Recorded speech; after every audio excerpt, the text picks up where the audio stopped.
bagi wisudawan berpredikat terbaik summa cum laude. 16 Februari menjadi momen yang tak akan pernah dilupakan oleh Muhammad Dipa Resfadila ketika namanya disebut menerima penghargaan sebagai wisudawan terbaik Universitas Indonesia semester Gasal tahun ajaran 2025-2026.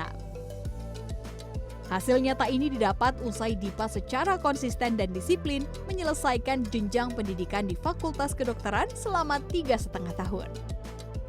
Dipa membuktikan bahwa hasil tidak pernah mengkhianati usaha. Meski jauh dari kampung halamannya di Kalimantan Selatan, Dipa memiliki tekad kuat untuk meraih mimpinya sebagai dokter. Dipa juga masih bercita-cita untuk melanjutkan pendidikan dengan mengambil spesialisasi penyakit dalam.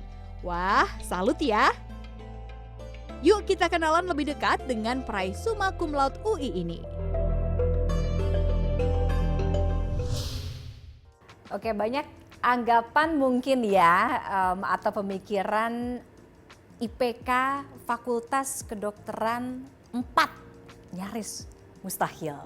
Tapi seorang Muhammad Dipa Resfadila berhasil membuktikan sebagai lulusan terbaik Universitas Indonesia tahun ini dengan IPK 4 dari Fakultas Kedokteran sudah hadir di Talk is Fun. Dipa, apa kabar? Baik. Selamat, kita kasih tepuk tangan lulusan terbaik UI tahun ini FK IPK 4. Oke, apa yang ada di bayangan kamu pertama kali? Kira-kira kamu tahu kamu namanya dipanggil lulusan terbaik IPK 4? Kalau yang pertama kali dipikir pasti seneng gitu ya, karena dari awal pertama kali aku masuk semester 1 di FK tuh sama sekali nggak pernah kepikiran bakal dapetin IPK yang setinggi itu gitu, karena Ada target dulu nggak ada target sama sekali waktu pertama kali masuk. Ya udah, karena kan ini kuliah se-Indonesia gitu ya, pasti orang-orangnya pada pintar semua, mungkin aku nggak yang paling pintar gitu, jadi aku mikir ya udahlah jalinin aja kuliah gitu, karena ya udah toh akhirnya juga pasti jadi dokter kan, awalnya kayak gitu.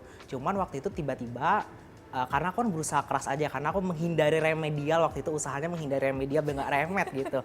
Jadi kamu nggak pernah remet? Iya, waktu semester 1 itu aku Kita menghindari remedial ya? gitu. Bukan dapetin nilai yang tinggi tapi menghindari remet dulu pertama. Tapi ternyata pas semester 1 keluar IPK 4 gitu semua. Terus akhirnya wah bisa nih IPK 4. Akhirnya semester selanjutnya nyoba mempertahankan IPK 4 itu alhamdulillah bisa gitu. Tapi selain seneng juga sebenarnya ada pressure juga gitu ya, karena kan aku habis ini masih menjalani pendidikan lagi itu pasti kalau misalkan dokter-dokter tahu, yang di atas tahu, oh ini IPK-nya 4 pasti pinter banget nih, pasti mereka kasih ekspektasi tinggi gitu. Kadang-kadang aku juga pengetahuannya mungkin nggak sebanyak itu juga, kadang-kadang masih ada yang perlu diketahui juga, jadi mungkin ada sedikit pressure, ada pressure biar belajar lebih banyak aja sih, memantaskan diri menyandang gelar wisudawan terbaik itu sebenarnya. Oke, banyak yang bilang kamu pasti juga merasa mempertahankan itu lebih susah dibandingkan mendapatkan. Benar, iya. Ya kan? Berapa semester sudah kamu lalui, ya kan, dan kamu bisa mempertahankan IPK 4 itu. Tapi gimana caranya kamu mempertahankan itu? Ini kedokteran susah loh. Iya, jadi sebenarnya kalau aku sendiri sebenarnya menanamkan dalam pikiran ya, harus cinta belajar gitu. Karena aku memang kalau dari SMA, dari SMP tuh emang cinta banget belajar. Jadi aku setiap hari tuh ada aja waktu buat belajar. Tapi emang nggak seharian belajar, tapi at least mungkin abis jalan, abis lagi nongkrong, abis main, malamnya sebelum tidur ya belajar dulu, baca-baca dulu dikit. Jadi emang harus cinta belajar dulu, baru kemudian ya mengalir aja. Terus juga sebenarnya nggak cukup belajar aja sih menurut aku ya, karena emang harus ada strateginya juga, bukan dalam artian kayak ya udah kan kalau belajar memang dapetin ilmu ya, tapi kan sebenarnya kalau di kuliah ada yang dikejar juga nilai gitu ya, walaupun sebenarnya aku nggak menargetkan banget nilai, tapi ya karena yang di awal tadi nih IPK 4 jadi pengen dapat nilai tapi juga pengen dapat ilmunya, jadi biar dua-duanya dapat, belajar ya belajar juga, tapi emang ada strateginya gitu, karena kan masing-masing masing-masing mata kuliah, masing-masing modul tuh ada kriteria penilaiannya gitu, jadi emang mesti teliti ngeliat kriteria penilaiannya gimana. Terus juga ada strategi belajarnya juga sih sebenarnya kalau aku. Oke, kamu belajar mulu, kamu nggak pernah nongkrong ya?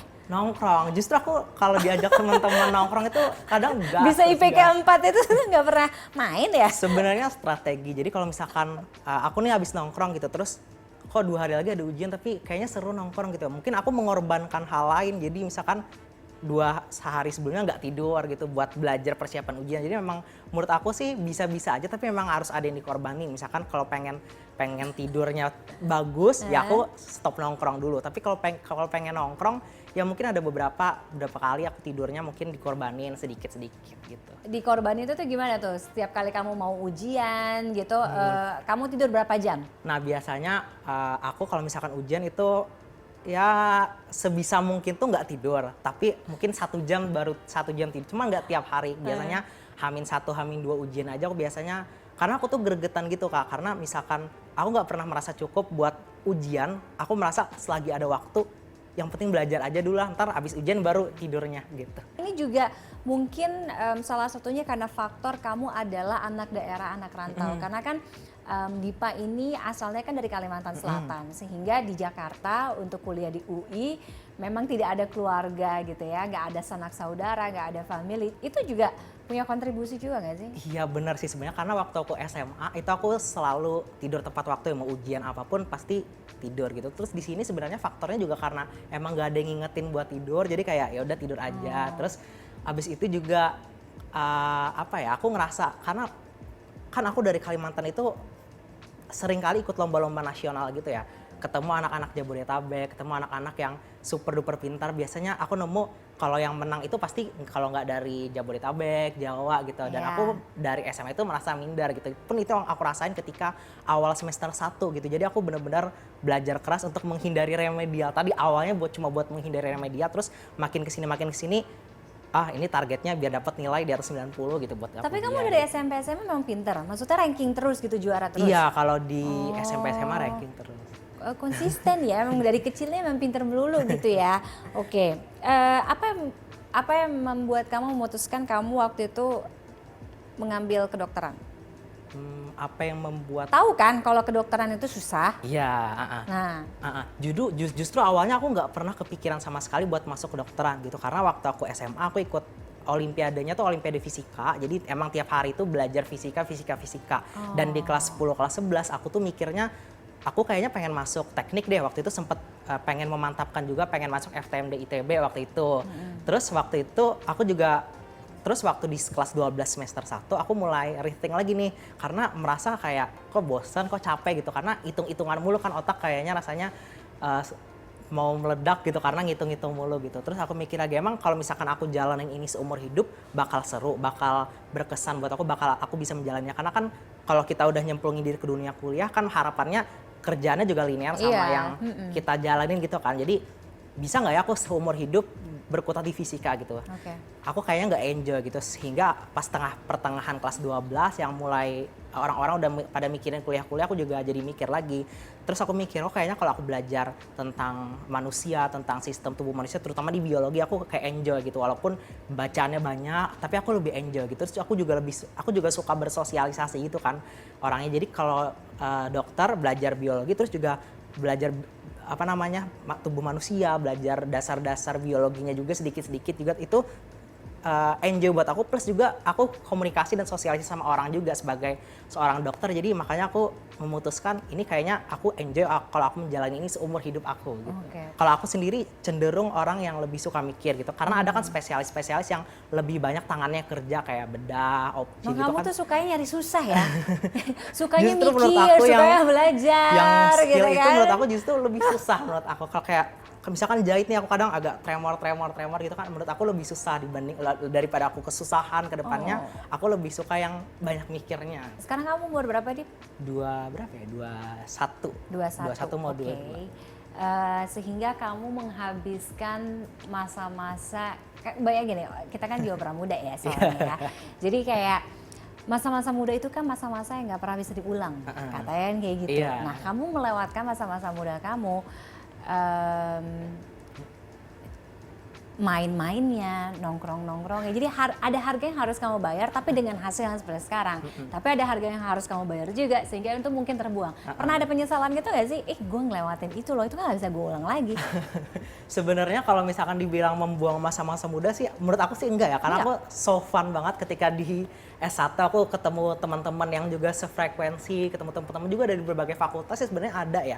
Justru aku sering banget keluar-keluar gitu. Jadi menurut aku kayaknya aku nggak membuang masa muda, cuman penyesalan itu lebih kepada kayak sekolahnya panjang nih, kan nanti habis dokter umum bakal spesialis Spesialis. lagi ya. Aku lihat teman-teman aku udah kerja, udah dapat duit sendiri, sementara aku masih Berjuang di rumah pendidikan sakit, iya, lagi. masih pendidikan lagi. Terus ini masih koas, belum lagi ntar spesialis pendidikan lagi, panjang tahunnya. Terus kadang itu sih mikirnya ke arah situ, bukan kayak ke di S1-nya membuang-buang masa muda gitu. Sebenarnya lebih ke arah situ, cuman kayak ya udah kan ini pilihan aku sendiri ya. Jadi kayak ya mau apa lagi, karena harus dijalanin, udah sekali nyemplungin kaki juga, jadi terusin lah gitu. Tahu pilihan itu punya jalan yang panjang, Iya. yang susah, tapi kenapa masih memilih menjadi dokter? Kamu ingin menjadi dokter yang seperti apa? Kalau ditanya pengen jadi dokternya seperti apa sih, sebenarnya template tiap orang mungkin ditanya pengen yang bisa ngobatin pasien, pengen yang berempati, pengen yang apa gitu segala macam. Cuman kalau aku sendiri sih sebenarnya aku kan suka nonton drakor-drakor yang kedokteran-kedokteran Oh, masih ada gitu. waktu nonton drakor. Masih. Biasa aku sempetin kalau misalkan makan oke. tuh harus nonton gitu. Nah, kalau Kayak nggak kemarin tuh apa, Ju Ji-hoon tuh ya? iya itu Iya. kan Trauma Code tuh. Trauma Code, drakornya ya. Trauma Code tuh. Nah itu aku terinspirasi banget karena dia kayak bener-bener pinter, terus dia kayak bisa cepet ngerjain, terus pasiennya selamat semua. Aku pengen sih sebenarnya jadi dokter yang kayak gitu, yang kayak expert di satu hal, terus akhirnya kayak bisa nyelamatin banyak orang gitu sebenarnya. Karena jadi kadang-kadang itu aku usahain dengan kayak banyak belajar aja gitu. Oke. Biar jadi dokter yang kayak gitu sih. Dan sekarang Dipa sedang koas ya, masih Iya. menjalani koas. Kurang lebih berapa? 2 tahun ya? 2 tahun. 2 tahun, baru setelah itu akan pendidikan lagi ya, Iya, untuk spesialis lagi ya. uh-uh. Oke, Dip, apa pesan kamu untuk teman-teman di luar sana? Ya pastinya generasi-generasi seangkatan dan pastinya di bawah kamu ya, untuk bisa punya semangat gitu ya, anak-anak muda zaman sekarang. Gimana? Pesan dari aku sih sebenarnya kalau misalkan teman-teman punya mimpi, ya kalau teman-teman punya mimpi nggak ada yang nggak mungkin sih menurut aku ya, karena aku sendiri adalah orang yang mengalami ya, orang dari Kalimantan gitu, terus mencoba merantau ke Jakarta, yang ternyata di situ sebenarnya orangnya dari berbagai daerah, pasti pintar-pintar juga, tapi ternyata aku berhasil mendapatkan nilai yang sangat memuaskan bagi aku sendiri. Jadi kalau misalkan teman-teman punya mimpi, pasti ada jalan, tapi memang harus ada yang dikorbanin juga sebenarnya. Tapi jangan takut untuk berkorban, karena pasti hasil di depannya pasti akan lebih memuaskan daripada apa yang kita korbanin. Jadi kayak aku sendiri sih lebih baik aku menangis ketika ujian ketika aku misalkan menangis ketika aku sedang berproses, daripada aku menangisi hasilnya sih sebenarnya gitu. Oke. Akan menjadi sosok Dipa yang seperti apa Dipa 20 tahun lagi di bayangan kamu?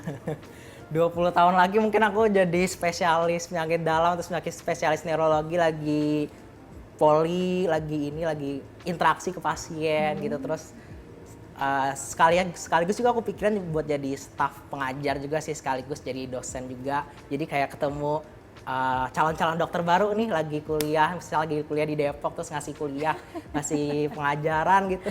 Oke, berarti akan ada niatan mungkin kembali ke Kalimantan Selatan, atau nanti mungkin base di Jakarta?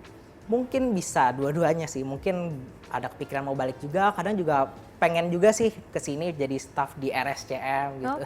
Oke. Sukses terus untuk pendidikannya, Dipa, perjalanannya Amin. masih panjang, Iya, Mas panjang Tugu, banget. iya kan? Tapi mudah-mudahan semangatnya tetap konsisten, itu yang insya Allah kita lihat ya. Iya, Sukses amin. selalu untuk Amin. pendidikannya sekali lagi. Dan usai jeda Talk is Fun masih akan kembali, tetaplah bersama kami. Apa, kamu boleh cerita kamu tuh kemarin menang apa sih? Juara 2 dunia. Wow, juara 2 dunia. Ajang apa? Olimpiade apa? NSO, NSO, apa itu NSO? Neuroscience Olympiad.